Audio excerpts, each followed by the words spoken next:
Well, good morning, everyone. How are you doing this morning? Great.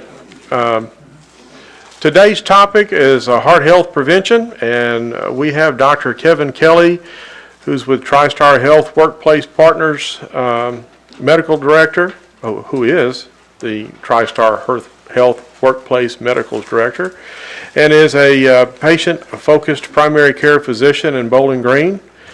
Dr. Kelly is a well-respected and established physician that is board certified in internal medicine as well as pediatrics. Dr. Kelly earned his medical degree from St. George's University School of Medicine, and this role allows Dr. Kelly to expand on his interest in providing innovative, preventative, and wellness programs on-site workplaces. So, without further ado, Dr. Kelly. Thank you. Well, they asked me if I had a PowerPoint today, and I'll tell you, I tried PowerPoints, but most people get really bored and they don't really like those very much.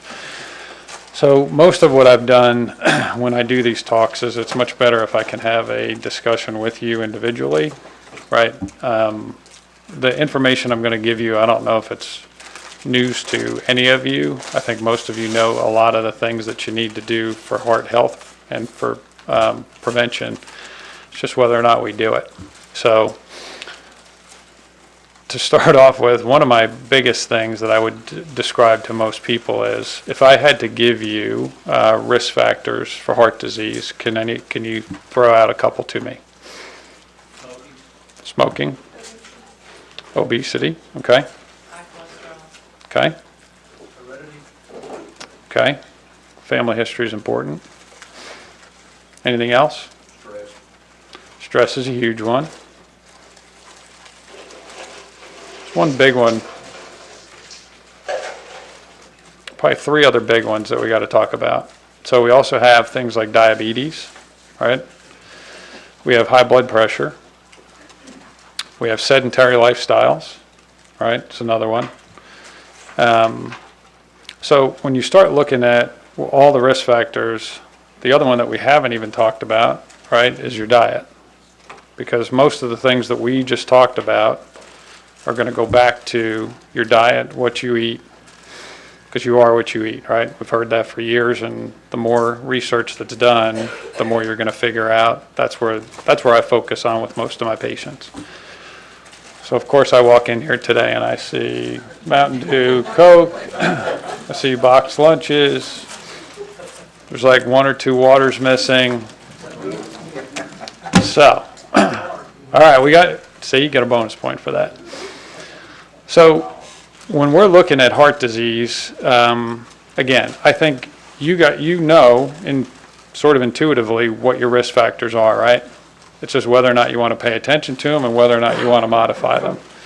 So most people come in, they want to get their labs done, they want to get, a workup. We're all data junkies. We all want to see. I had a mom this morning. They now sell a sticker you put on your child for $20, and it connects to your phone, and it will monitor their temperature for 24 hours and alert you if you set a number. It'll tell you. So if you put your baby to bed, you put it on there, it's Bluetooth, it'll ring your phone and say, hey, your fever's 103, you better get up and go check your kit, right? She loves the data. Now, it's only going to last her 24 hours. She's going to end up throwing it $20 away. She still has the app, but she was like fascinated with the data. And that's what I find with a lot of people. The data points, they want to know their cholesterol, they want to know what their blood pressure is, but taking the steps to modify those, right, that's where the trouble comes. So, a lot of what I focus on with people is making those necessary changes that you need in order to prevent disease, okay? So, talking to my son the other day, he was telling me a little story about, Warren Buffett, right? Mildly successful guy.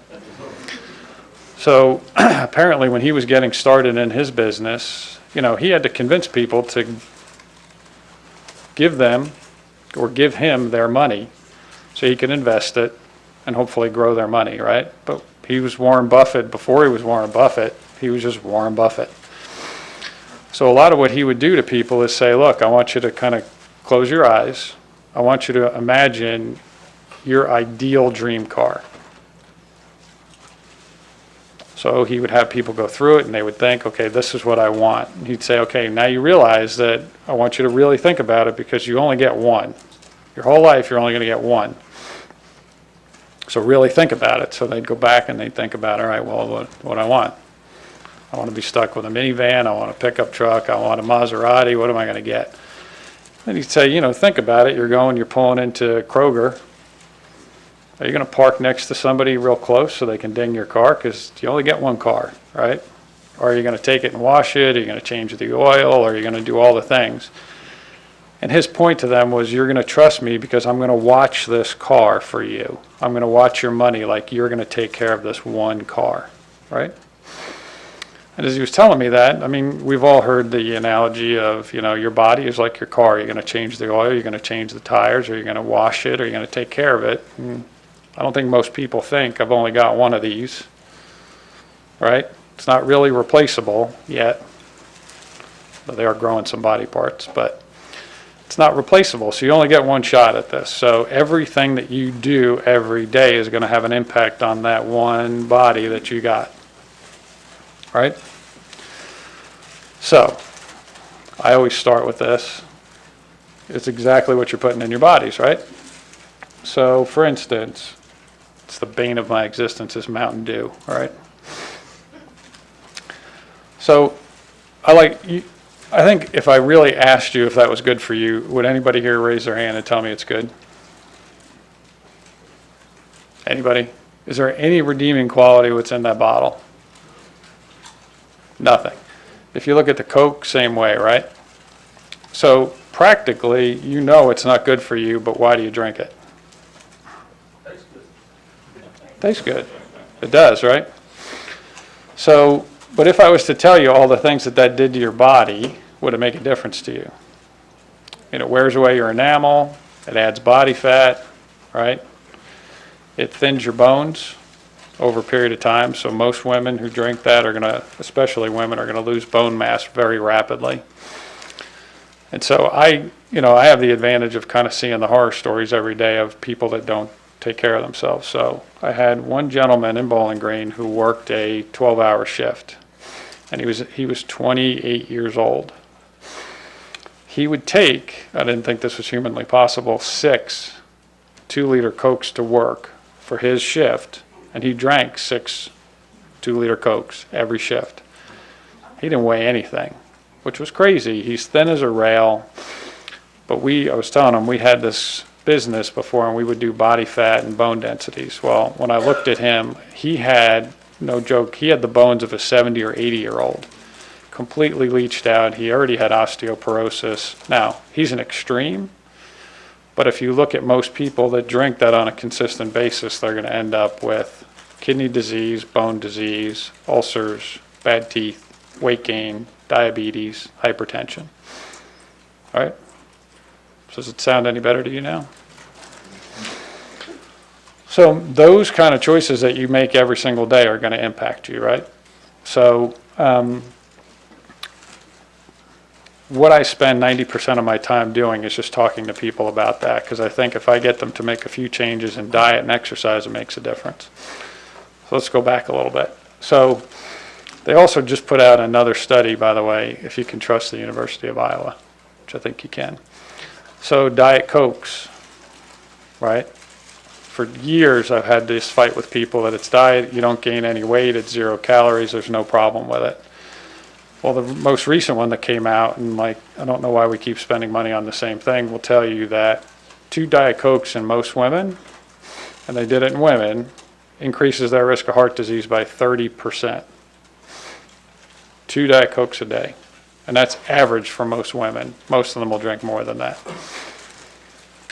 All right? But it's 0 calories. It shouldn't harm me. I'm not going to gain any weight. And most women, the other study that was done on that show that they gain at least 15 pounds a year from drinking 2 Diet Cokes a day. So why does that happen if it's 0 calories? Because aspartame has other effects on your body, changes hormones in your brain, and leads to weight gain. Okay? Any questions on that now that I've ruined your lunch? Aspartame aspartame, is that what they put in all these different things that they say is no sugar? Correct. So there's a couple. There's aspartame, there's sucralose, you basically have like your Splendas, your NutraSweets, all of those. So if you take most of those, like Splenda, for instance, is 200 times sweeter than sugar. No, correct. It's 2,000 times sweeter than sugar to your taste buds. Most of the other ones are at least 200 times sweeter than sugar. So the problem is you get people who drink a Diet Coke and then they drink a regular Coke and they're like, that's gross. It's not sweet enough for them. Like their taste buds no longer sense natural sweet. So when they come off of it, it's kind of like they don't understand what real sweet is. I think it's called stevia, something like that. Are any of those actually okay for you, or all of them pretty much the same? My standard answer to people is if you go get a stevia plant and you grow it in your house and then you take it and you use it as a natural sweetener, I think it's fine, right? But I actually have a patient that built a plant, I think it's in one of the Dakotas, where they make stevia. So he built the plant, and he said when we were backing out and they were loading stuff in there, everything that came in that they basically used to extract it out of the plant had a skull and crossbones on it. So you got to think about the way they process the plant to actually get that out can be toxic. So all right, so you're eating it because you think there's no calories in it, right? Okay, like I'm diabetic. Okay, so if you take somebody like you, you're a little different in that there's some benefit to you, but the reality is if I sat with you and talked about what you eat, if you're a type 2 diabetic, if I got you a few pounds off, most people you can get off medications with that. Because it's what they eat. All right, so here's the best visual I can give you. So, well, what's the most common thing associated with type 2 diabetes? Weight, right? So I don't think, I mean, for me, the reason I like this job is I think visually. So just want you to think like this. I take, let's just, whatever you're eating, your sandwich, right? You have protein, you have fat, and you have carbs. So I'm eating that sandwich. I'm going to chew it up. I'm going to break it down. All of the bread breaks into carbs, which is sugar. Fruits and vegetables, carbs, sugar, right? So the only thing that's not going to get converted to sugar is going to be proteins like your meat, fish, chicken, nuts, seafood. Very hard to convert that to sugar. And fat really can't get converted to sugar. So simple carbs are going to turn to sugar. Well, if I'm eating more than I need, right, what happens to my body? I break it down, I absorb it in my gut, it goes into my bloodstream, my blood sugar goes up, and if I can't use it anymore, I go this way. Normal, I'm not a diabetic. I eat, my cells are hungry, they need energy, right? I convert it to sugar, my cells take it up, they burn the energy, we're all good. If I take in too much, more than they need, it sits in my bloodstream and now my body's not happy because it doesn't like high blood sugar. So what does it do with it? Forms fat. So I start laying down layer and layer of fat, but my sugar is still high because I keep eating. My pancreas is pumping out insulin all it can to try to get it down, and after a while, burns out, right? Because the cells are insulin resistance means your cells are like, I'm done. I can't take any more. Like, we're done. Either go run and do something, or I don't need any more calories. So what happens is you start laying down fat, and the fat over a period of time just is kind of my outward sign that you're insulin resistant. So one of the things I do with people is I do fasting insulin levels, I do A1C levels, and I do a regular blood sugar. Because most people come in and their sugar's 99, they're like, oh, that's normal. Well, it should be 75. Or my A1C's a little high, but it's really not bad. Well, that's just a slippery slope because you're heading there, right? So you do fasting insulin levels on people, they should be 6. I have people that are 112. Well, what's that telling you? Your pancreas is screaming right now, like, I'm churning, I can't do any more. What do I got to do next, right? So when you talk to a diabetic, that's why if you reduce their carb intakes, you increase their protein and their fat, they start losing body fat, their cells become more sensitive. A lot of them I'll get off medicine just by changing diet and increasing activity level. But that whole mechanism of what we just talked about is what happens to the majority of people and why they end up with heart disease, right? It's not just, oh, my dad had heart disease, I'm going to get heart disease. The vast majority of it, well, let's look at this. What percentage of the U.S. population is overweight or obese? 70. In the state of Kentucky, the people eligible to go into the Army, 70% of them wouldn't qualify and couldn't get in because they were overweight or obese and had chronic illnesses already. You're in your teens and 20s, right? And that's like the Mountain Dew capital of the world, is Kentucky. So all of those risk factors, the reason I'm not a huge fan of these PowerPoints, right? I think what you need to do is you need to kind of understand what kind of things lead, we're talking about the heart, what kind of things lead to heart disease. And if I had to pick one thing for the vast majority of people, it's food. It's food and inactivity, right? And that's what leads to all the other issues. So just like we talked about, so your insulin levels are high, I'm now diabetic. Insulin is a growth promoting type of hormone, right? Which means it leads to plaque. That's why they have more heart disease than non-diabetics. Make sense? So if I was to take something like that, or if I were you, for instance, right, which this is kind of like heresy, I guess, but if I was the average person and I had to choose between a Diet Coke and not, right, I would, how many calories are in a teaspoon of sugar? 13. Why did that get like demonized, like it's the worst thing in the world? It's 13 calories. So if I put 2 teaspoons of sugar in my coffee, it's 26 calories. What is that going to do to me? Versus I think I can drink 4 Diet Cokes in a day, right? And I'm going to gain weight, which is going to make me insulin resistant and diabetic, and I am going to get heart. I mean, the cycle is there. Problem is, at least in Kentucky, a gallon of tea is usually 2 cups of sugar, which translates to like an 800 calorie gallon of tea that people will drink in a day, right? So, other thing I like to put in perspective, right? Let's just assume that's kind of like a Chick-fil-A #1 combo, right? I can get my chicken, I get it on a biscuit, I get some fries, and I get a lemonade. How many calories is that? There's no wrong answers. So it's 1,100 calories, because I used to eat those, and they are good. But 1,100 calories. So I would run out, grab it, go back to work because I had like 20 minutes, and you're just jamming it in, and right? 1,100 calories. I then started running, and I figured out it takes me like 6.5 miles to burn that off. How many people are going to go home and run 6.5 miles? Right?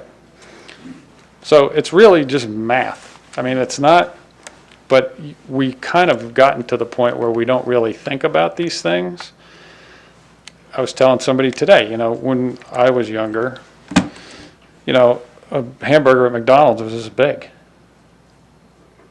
Now I have, what do they have, 3 Big Macs? They have this one, and, I'm ready for a heart attack right now. This is a big one. One of those things, some of these meals, when you look at them, the meal, just this, could be 1,800 calories. And for most women, that's their calories for an entire day. Most women are 1,500 to 2,000 calories. Men could be 2,000 to 3,000 calories. Start looking at what you're actually putting in your body. I can look that up, but if you took that combo and you put it in, like if you use MyFitnessPal, look up what you just ate, see how many calories it is, and average out what you need for the day. Most likely what you just took is more than half of what you would eat for a day, and you're going to eat at least 3 meals, right? So this is kind of a Debbie Downer talk. But anyway, really what they're looking for is you to understand, right, risk factors for heart disease. Because big picture, everybody's got to take nobody likes to have a 25% increase in their health care costs every year, right? Which is what we're all getting. We're going to get 25, 30. Some people are getting 70% increases, right? And until a couple years ago, I never understood how they figured out premiums. Well, the way they used to figure out premiums before Affordable Care Act was, a generic drug was $4, a prescription drug like a brand was $20. So if you're on 3 diabetes medications and a cholesterol medicine and maybe something for depression or anxiety, your premium, let's say that's 5 drugs, there's a minimum of $100 a month you just added to the cost of your plan, right? And even though they went all Affordable Care Act and everything's free, it's not. They're still using those kind of ideas to estimate what your cost is going to be to them, right? So generic drugs, yeah, they're cheaper, but you're still talking about a minimum of $4 a drug. And that was 7 years ago. I don't know what those numbers are now, maybe more. So big picture, you got to start thinking too, when you're looking at, I can guarantee you that the healthcare cost is not going to doctors. I will tell you that. It's not. But when and I've always thought, insurance companies, but when you really look at the cost outlay that they have for some of these things, it's astronomical. I mean, one cardiac cath, a stay in the hospital, an overnight thing is $15,000, $20,000. Think of that. So all of these procedures, they've become so regular and so routine anymore, people don't really think about it until they get that EOB and they're like, right? And that's just the beginning of the process. That's if you don't have anything done, you don't have to take medications, you don't have to be on blood thinners. I mean, you think about all those things. And so a lot of time that I spend, I'm trying to get people to think what you do, again, not to beat you up, but what you did right there comes back and bites you 2, 3, 5, 10 years from now if you keep doing it, right? And nobody wants to keep coming in to see me once a month because they got a chronic problem. As nice as I am, they really don't want to come in every month and see me because you got this problem, I got this back problem, I've got this. So a couple other kind of takeaway things that I give people. Whenever, every patient that I get, I do a waist circumference, which everybody hates too, but. So I have a tape measure in every room, and when you come in, now they're doing it routinely, right? All the wellness programs basically ask for it. But we started doing it 7, 8 years ago because it's probably the best measurement I can have, even over a body mass index. If I know what your waist is, I can pretty much tell you what you're going to have, unless you're just the rare fluke person that doesn't have it. But if your waist circumference as a woman measured at your belly button's more than 35 inches, much higher risk of heart disease, cancer, stroke, diabetes, hypertension, right? If you're a man with a waist over 40, much higher risk. And in my opinion, those are generous. I would make men 36 and I'd probably make women 32 on average, because if you're shooting for like, what do I have to be to not have chronic illnesses, those are better numbers. Okay? So easy thing, take a tape measure, wrap it around your waist, look at your belly button, see what your number is. If you're over 35 as a woman or 40 as a man, you got to start making some changes. So that's the first thing I do with them. I do, we were talking about labs. We always do labs to kind of stratify your risk, right? They have something new now. I don't know that everybody's doing it. I like it. It's an extended lipid panel, right? So they not only give you your numbers, but they give you the breakdown. And so particle sizes and particle numbers of cholesterol are important, right? So I had a lady this morning, her cholesterol was 239, and her bad cholesterol was 180. She's already a candidate for a statin drug. Now, she sought me out because she works at a health food store and she's super granola. So she doesn't want to take any drugs. So I sat with her, I ordered this lab, she came back in today and I look at her numbers and yeah, her number is 239, her LDL, the bad one was 180. Her HDLs, women should be over 50, she was at 71. And then when I broke it all down, she had nice big fluffy particles, they call it an A pattern. She doesn't need a statin drug. I'm going to tell you, if I didn't do that and I saw that number, she'd probably end up on a statin drug. She wouldn't take it, but most people would end up on a statin. Now they're getting to the point where the pharmacies call me like, hey, this patient's diabetic, they need a statin. Why? Well, they should be on a statin. I'm like, no, they don't need a statin. I've already done this. Well, they need a statin. Well, no. And I had to tell them, stop calling me. If I want them on it, I'll put them on it. They don't need it. You don't see their numbers. So a lot of this stuff, you're starting to see that they're putting these things together and you're on one, you're going to end up on another, but you need to ask more questions. Was that done? What do my numbers look like? What am my whole picture like? Not just, hey, you have high cholesterol, here's your pill. Hey, you have high blood pressure, here's your pill. Hey, you just turned diabetic, here's your pill. What can you do to fix those things? And there's lots that you can do to fix it. Okay? Questions on that? Are you bored, sleepy, tired? Okay. What about alcohol? It's a loaded question. What about it? I mean, is it allowed? Okay, so there's the easiest way to answer this question is this. Alcohol, again, in moderation, which has always been 2 shots, 2 beers, 2 glasses of wine, has shown some health benefits. So if I went home and I had 2 beers, 2 glasses of wine, 2 shots, theoretically, I'm within normal. What does it do? It raises HDL a little bit, right, the good cholesterol. It also is a natural blood thinner, right? And if you're super anxious, sometimes it helps with that too, right? So in some ways, there are benefits. The difference is you can't have 14 on Sunday. You got to space it out. It can't be something that is, I get a lot of people that, hey, I'm Friday, Saturday, I'm drinking 8 or 10. You lose the health benefits of that when you do it. And if you're a woman, you're not going to like it because you're going to gain weight around your midsection. They have lower tolerance levels for that. So guys also will gain it, but women, when you ask them, they're like 1, maybe 2, they start gaining weight around the middle and they're not too happy about that. Does that answer your question? Yes. Yes. And better quality beer is better. Yes. And don't mix it with Mountain Dew. Oh. I wouldn't mix anything with Mountain Dew.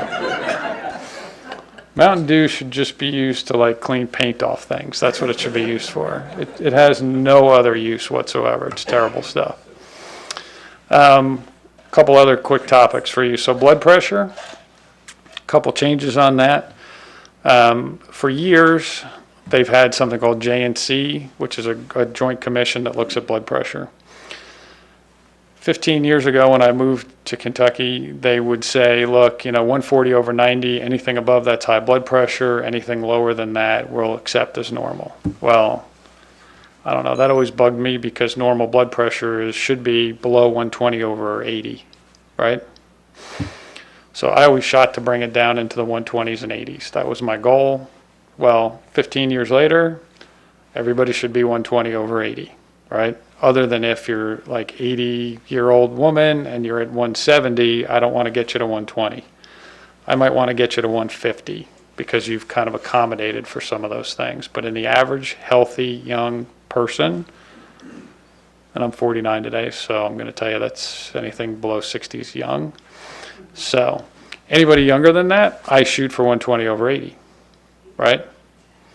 I don't like 65, 70, 75, 80.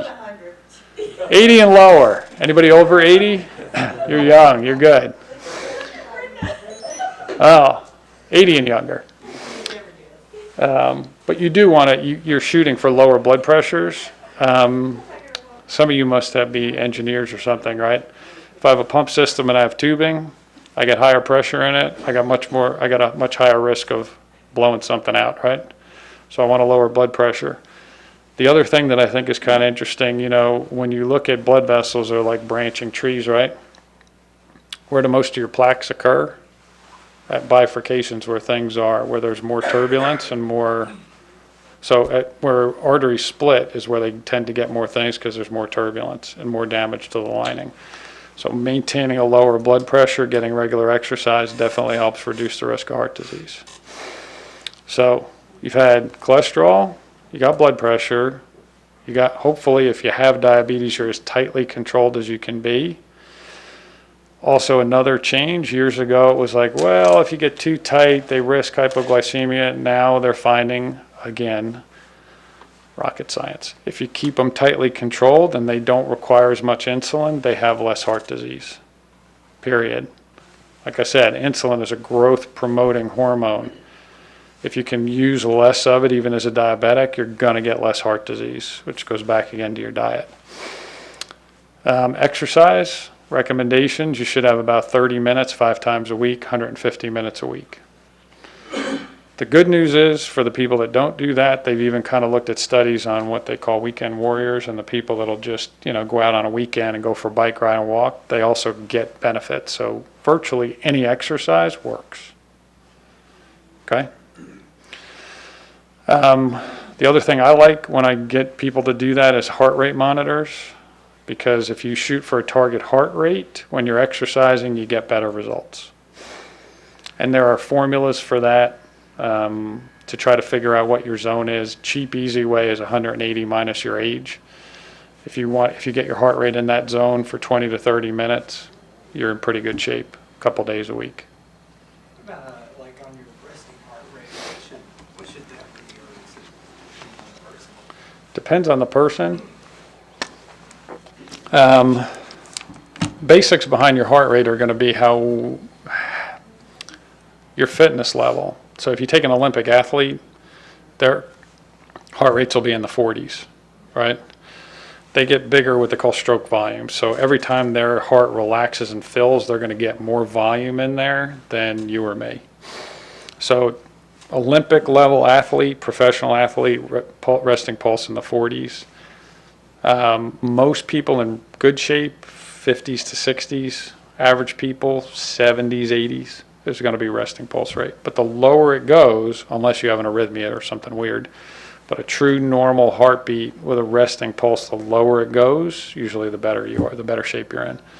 And if you're exercising, the faster you recover.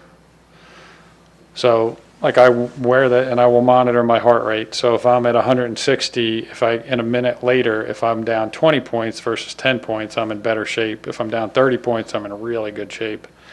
So how fast you recover makes a difference too.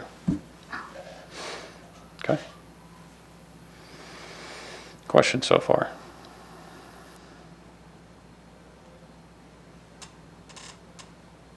Nothing else? Oh, exercise. To give you two.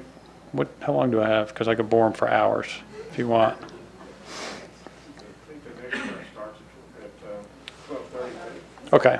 Just a couple other things. So when you're looking at exercise, again, you got to look at yourself as a whole person here, right? So when I'm looking at things like most people just want to go out and run, ride a bike, do something like that, some kind of cardio. Cardio is good, does help you burn calories, but weight training or resistance training, whether you do squats, lunges, just body weight things, also has the same benefit. And you really want to do a combination of those two things. So just pure running, you tend to lose a lot of muscle mass, right? So you want to work in some strength training to be able to gain muscle mass and maintain that, because both men and women need that. right? Okay, so here's how I usually get to the men. So for women, I usually just have to measure their waist, and then I got them, and they're going to change whatever I tell them to change to be able to get their waist down. So that's a little easier. But when I talk to them about bone health, that's another thing, because most of them don't like to do resistance training, right? They don't want to lift weights. They don't really enjoy that. But things like yoga and Pilates, that's resistance training. It's great for anybody at any age to be able to do. It's what I try to get people to do. Simple movements, resistance training, very good. So it builds muscle mass. So for both sexes, you're definitely going to get benefits in bone health, cardiovascular health, right?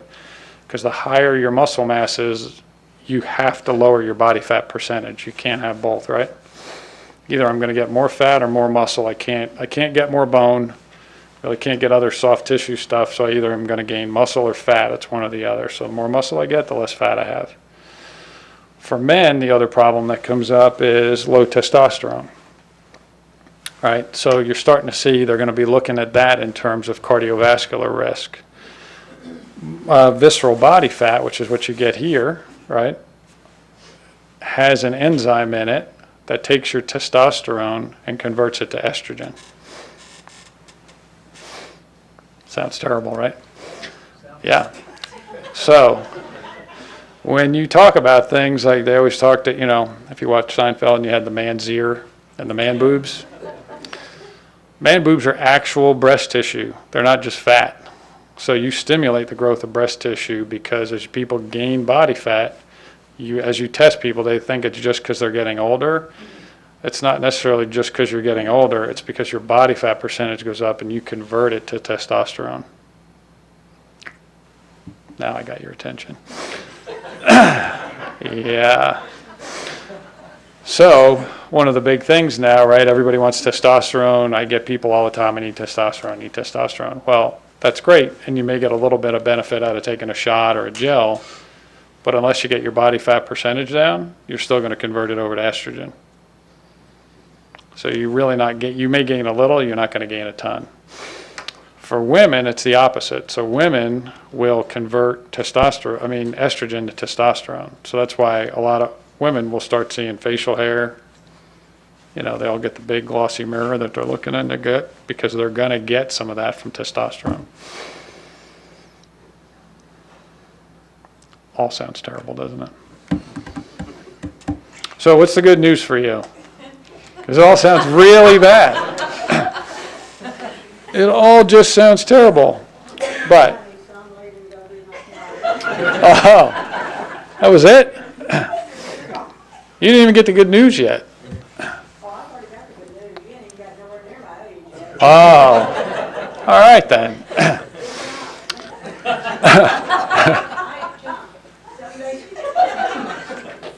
Yow. Okay. So,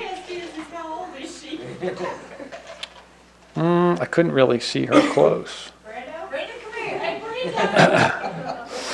Come here.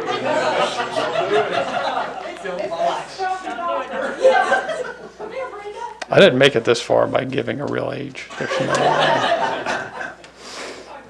He needs to look at you for just a second.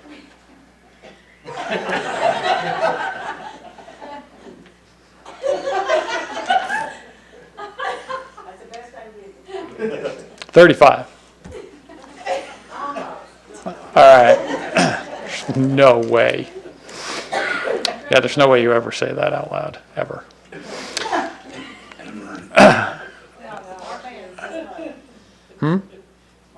Yeah, never say that. No. So I got to give you something, right, to go home with, because you got to feel somewhat good about yourselves, right? So probably everything I told you sounds terrible, right? Does it? Are you all depressed and just miserable now, and you're all going to die horrible early deaths? Yeah. The bottom line is you also live. I think, don't you have like a Whole Foods or a Fresh Foods down here? So, the vast majority of people don't eat at home, right? They eat breakfast on the run, lunch on the run. They might pick up something and go home for dinner. So most people don't cook, which is a problem, right? I think that's probably the biggest problem I see every day. They spend $40,000 on a kitchen that they never see. And so it's all, I guess the part for me that makes me feel better is it's all fixable. It's all things that you can change if you make the effort to kind of educate yourself, pick good food choices, get a few minutes of exercise. Because what I say to most people is, okay, you come to work, you go to work, you come home, you're tired, maybe you want to sit down, have a beer, have a glass of wine, watch some TV, go to bed. Right? And it's like, okay, that works until you turn a certain age, and then you're like, okay, well, this doesn't work, that hurts, I got to make an appointment, I got to take off tomorrow, go to see the doctor because this isn't working. I got to choke down 14 pills today, and this doesn't feel good. So what's the point? Like, what's your end game? Why are you coming to work every day? Are you waiting to get to retirement so that you can't do anything? You can't function. You got arthritis, you got heart disease, you got diabetes, I can't feel my feet, I'm going blind, and I can't hear. Right? Couple things a day. If you make one or two changes, pick a breakfast, pick a lunch, try to pack it, go to the food store, bring vegetables, pick a salad. And I hate to tell you, going to most places for salad is just as bad, right? They're filling them with sugar and crap. So go home, buy some things, start looking around. What can I change? Even if you ate breakfast at home, it's a plus. If you got 15 minutes of exercise a day, it's a plus. You start turning the corner, you start feeling better, then it's easier to do it because we all get mired down in what we do every day and you don't want to put the effort in, right? What's her name isn't here, so I can say this out loud. Yeah. So what I usually talk to people about is, and I have no stock in this, I'm just going to tell you, okay? None. But I got started with a book called Whole30. The reason I like it is because it's like an elimination kind of diet. They clean things up for, a month. They kind of tell you what you should and shouldn't eat.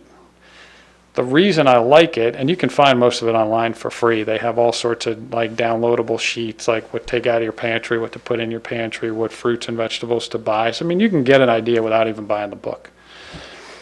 But the idea is you take a lot of the common things that you normally eat out of your diet, and then you start realizing, wow, I feel better. Right? So our whole office basically did Whole30, and they ended it today. Most people are down anywhere from, the one girl's down 13 pounds, the guy was down 18 pounds. The weight is great. The advantage, I think, is how they feel. Joint pain, headaches. You start to realize the things that you're taking every day and what they do to you. And then reintroduce them one at a time. Go try some dairy, go try some bread, see how you feel. Because I did it and I had no idea. I'm gluten intolerant, I'm lactose, I don't do well with milk. I don't miss it anymore. I used to eat it all the time. I don't miss it, I don't feel sick. If I eat it, I feel sick.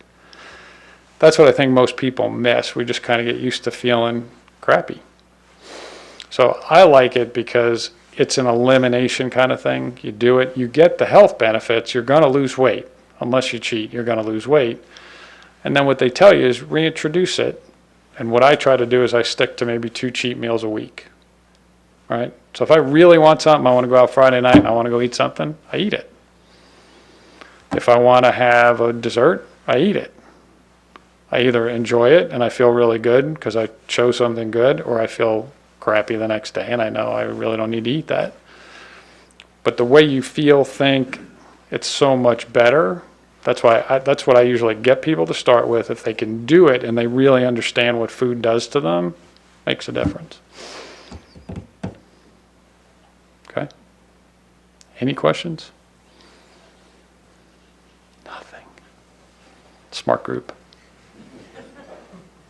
All right. All right.